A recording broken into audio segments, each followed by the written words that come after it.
What's this? Are we under attack? No. Wait, it's...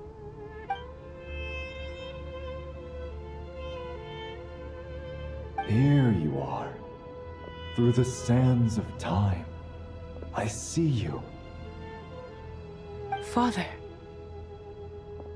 Father, is it really you? It's Jed's father, Jibriel! That's right! He entered the Golden Slumber, didn't he? I smell blood and sand on you. You've grown. Strong as a wild beast, and without shedding a tear. You have to leave, don't you? Please, just answer me this. What should I do for you? This meeting is a blessing from the gods. My soul, once imprisoned along with that of Samael, is finally free. I am truly grateful for the chance to see you again. That the dead should meet the living is itself a miracle. One brief, precious moment is enough. Enough to set my heart at ease. Do not weep for me, Jed. I know you will accomplish many great things in your life. You will go further and climb higher than I ever did. All I ask is that you take good care of yourself.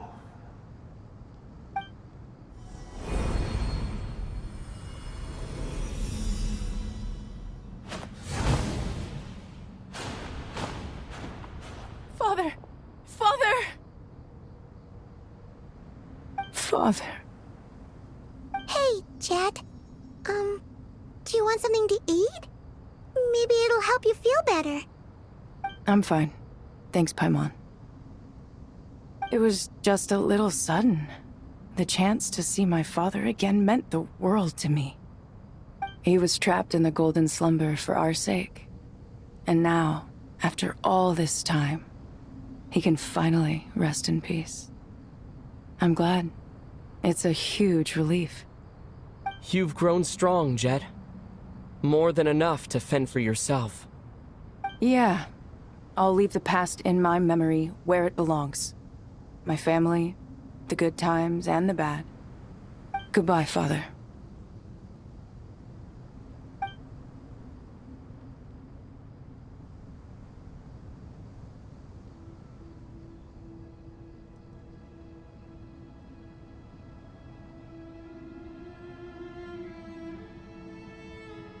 Ah, me, what a touching reunion that was.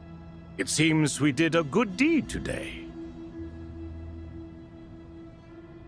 We three retainers, once imprisoned for our iniquity, are surely the least qualified to judge whether this deed is good or bad.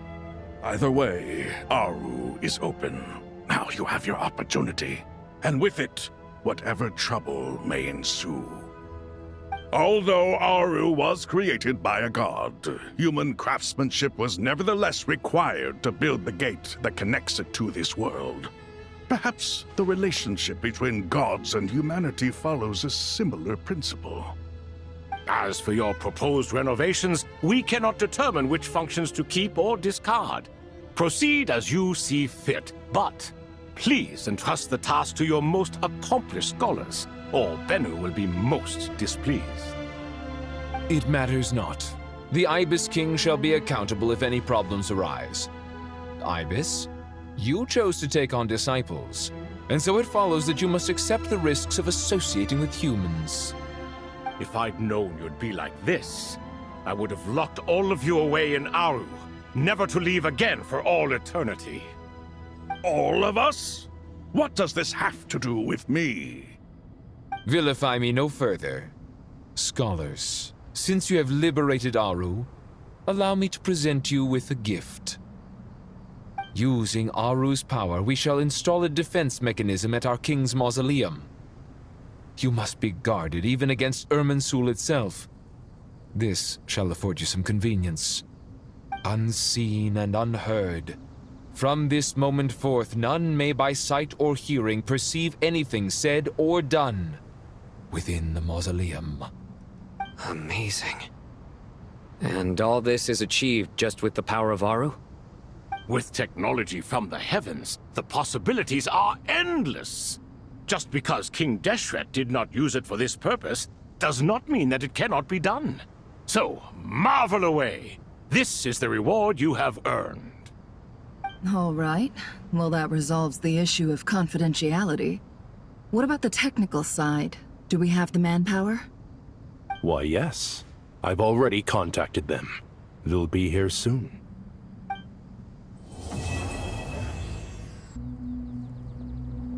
You must be the ones tasked by the Academia with renovating Aru? That's right. Good afternoon. I'm Kaveh, and these two are Termezi and Naisaburi. Hey, I'll hate them! Come and introduce yourself! We've met before. This is Thoth, the Ibis King, and everyone knows these two. Afternoon, gentlemen. I've only ever seen these two in murals! Ah, the paintings in the temple.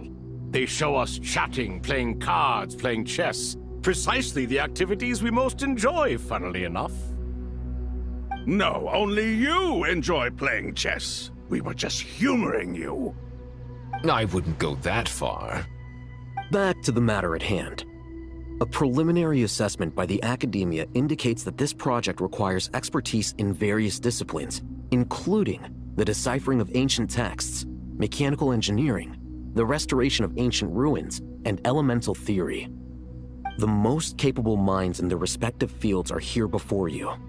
If there are no objections, we'd like to begin our work. The artisans who built Aru for Al-Ahmar gave their very lives to create this splendid work. Follow their example by giving your utmost devotion to this project. I didn't know that. We'll do our best, of course, but we certainly won't be sacrificing our lives. Such brazen words. Humans these days are a far cry from their ancestors. What little respect you show for King Deshret. No, that's not what he meant. Please, don't mind him. He shares your sentiments, just not your, penchant for hyperbole. Assuming that's what you were going for? I just think it's important to manage expectations. Forgive my lack of courtesy, but we simply can't sacrifice our lives to the gods on completion of the project like people in the legends of old.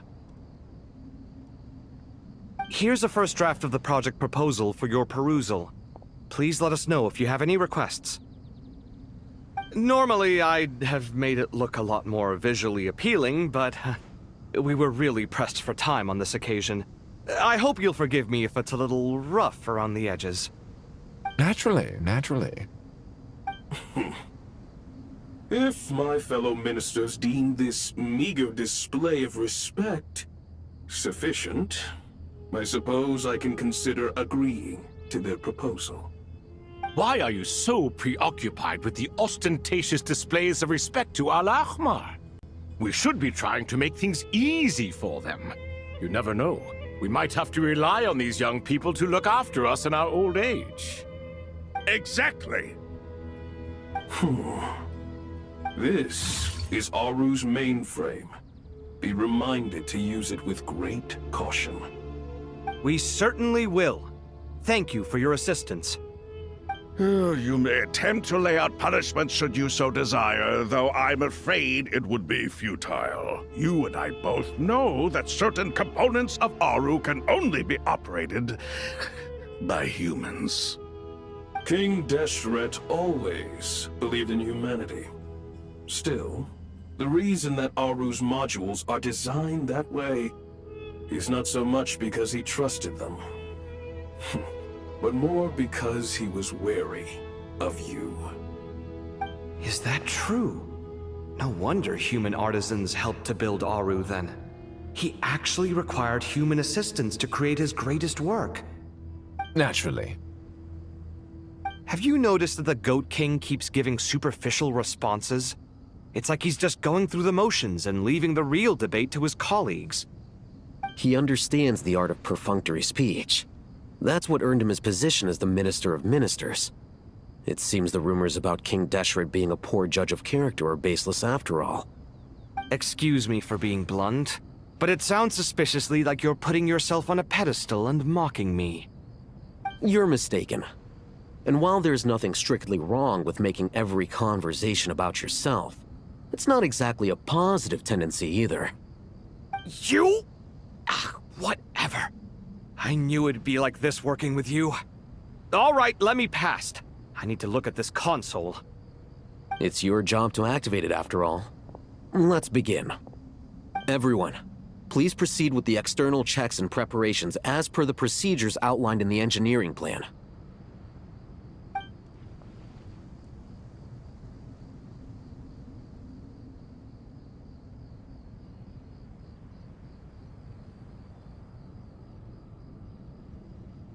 Hello there, youngsters. Whoa, the Ibis King came to life. What do you mean, came to life? I've been alive the whole time.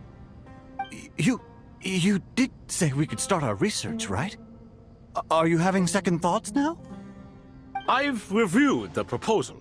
The work you're planning to carry out on this grand device is ambitious in its scope. You have ample confidence in your abilities, I take it? I wouldn't say I'm feeling hugely confident, but given how bad things are, I'd rather at least try something than sit around waiting to die. You are the top scholars of your day. I trust you are aware that there are countless links between Aru and the Akasha? Aru and the Akasha? But... I thought the Akasha was the Academia's greatest technological accomplishment, created years ago by the Dendro Archon to help her people access knowledge. And you too? Do you not know either?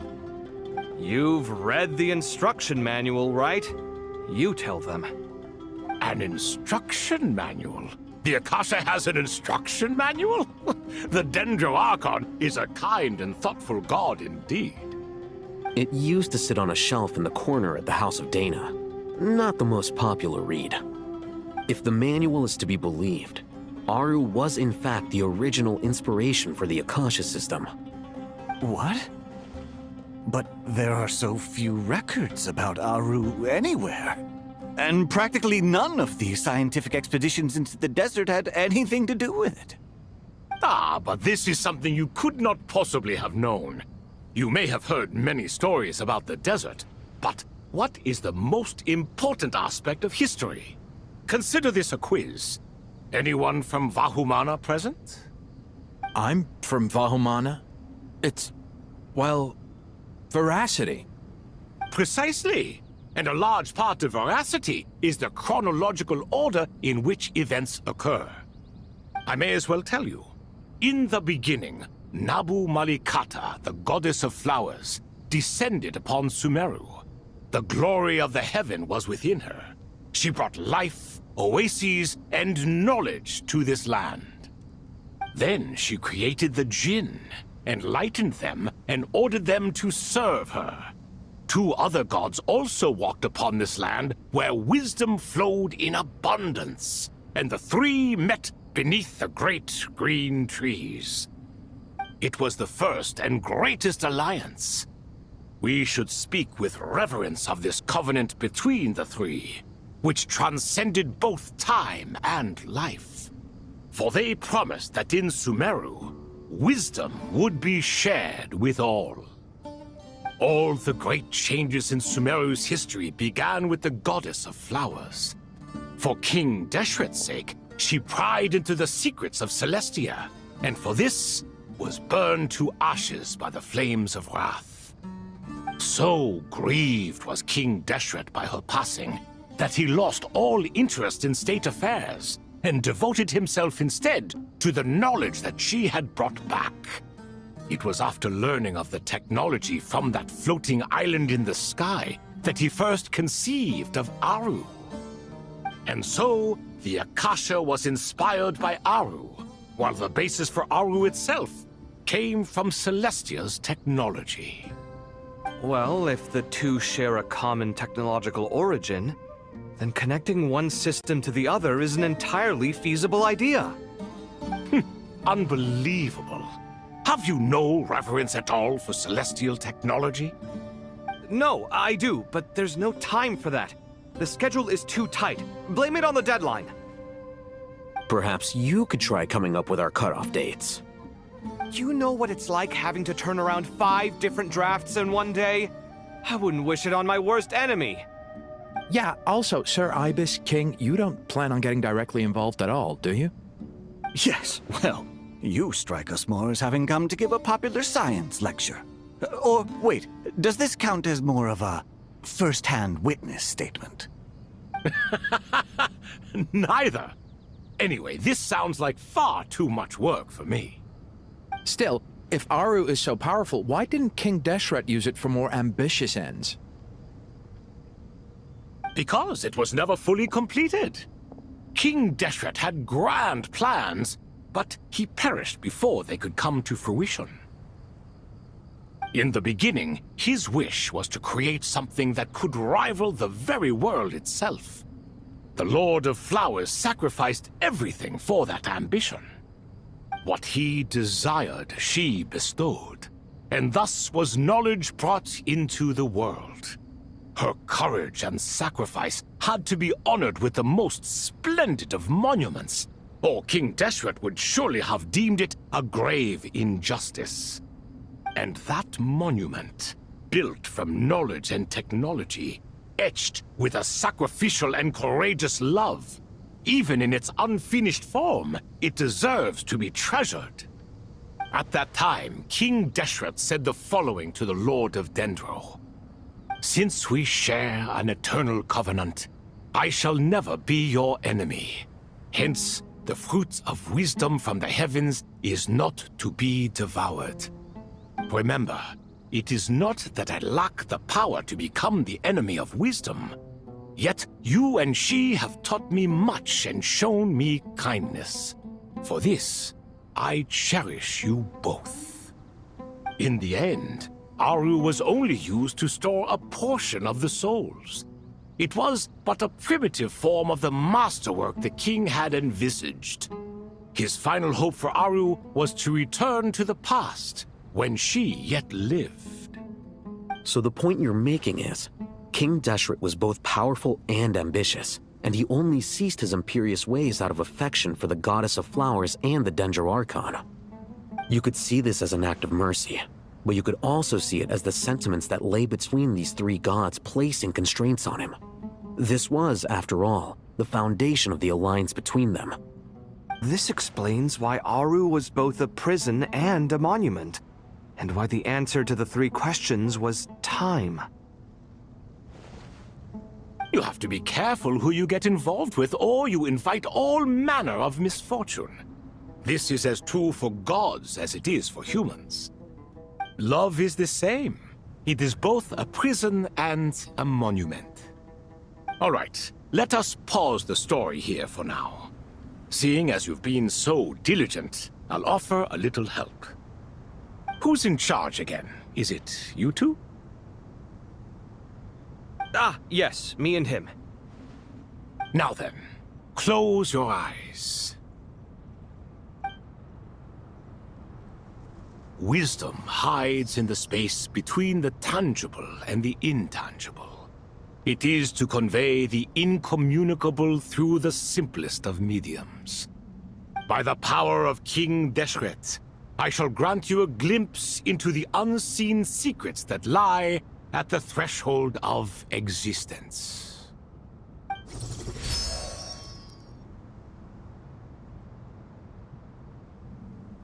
Where did this come from? Is it a new mechanism? It looks more like some form of externalized information. You've rendered it visible? Just as the Akasha allows you to access a greater range of knowledge, the power of our king permits one to perceive ingenuities that do not belong to this world. This is no ordinary mechanism. It reflects the internal structure of Aru. Whether you choose to increase or decrease, keep or discard. Come, use these to achieve the outcome you desire. Looks mechanical to me. Better let me handle it, just in case. But wait, how do I get up there? Turn around. So that's where the elevator is!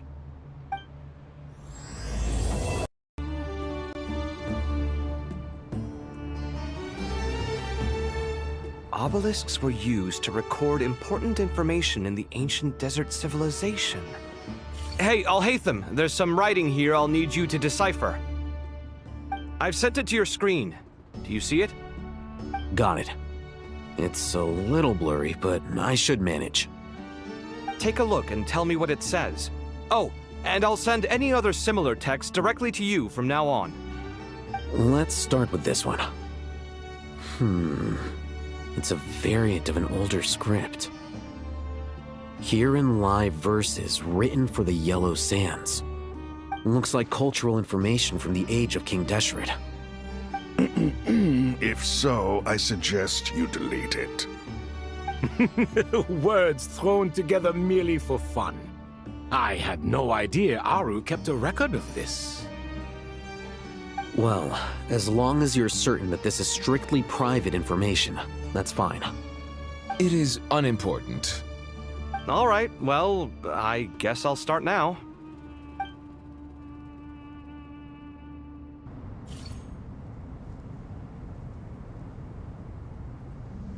Found some more. Sending them over to you now. These are all reports about the Gurubad conflict.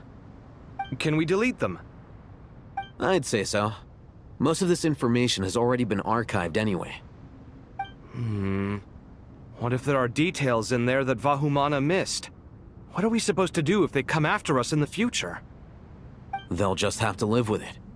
If we don't resolve these issues now, there won't even be an academia in the future, let alone a Vahumana Darshan. Yeah, you're right. Okay, done. There's some other similar monuments nearby. I'll check them out.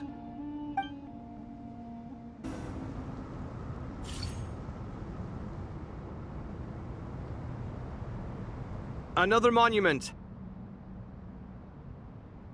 Hold on.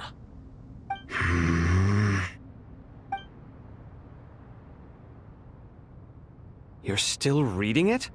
How long is it? It records the development and governance of the Oasis civilization. Most of it concerns the Jinn, but it also contains records left by the artisans who built Aru. Is it important? Some of it. There was no way for me to read the whole thing in its entirety, so I had to rely on my intuition to pick the parts worth keeping. What about the artisans' records? What do they mention? They're speculations, mostly. For instance, they were wondering how to protect themselves if King Deshret decided to silence them after the construction of Aru was complete. Sounds like pure mythology to me. Surely that kind of thing didn't really happen. The records do emphasize that this was merely their conjecture based on various myths. Still, the artisans did leave details of their plans to survive, including blueprints for their escape route. Even that got recorded? Okay, well, I'll make a copy of this first before I delete it. Is that truly necessary? You won't be needing those. No, the blueprints are important. I want to keep them as a memento.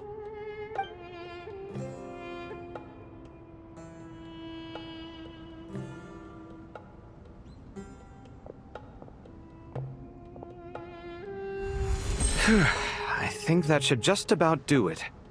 It meets the requirements of the contingency plans, so we should be good. I gotta say, it's the strangest feeling, this cross between reality and the intangible. It's like drifting between life and death, or in and out of a dream, using my own hands to manipulate illusions that are forever out of reach. Chasing dreams in the most literal sense. Definitely a novel experience. What happens if my spirit just floats away? That won't happen. Anyway, I wouldn't celebrate just yet if I were you. There's likely to be a phase 2 of this project. All right. I'd better keep my wits about me then.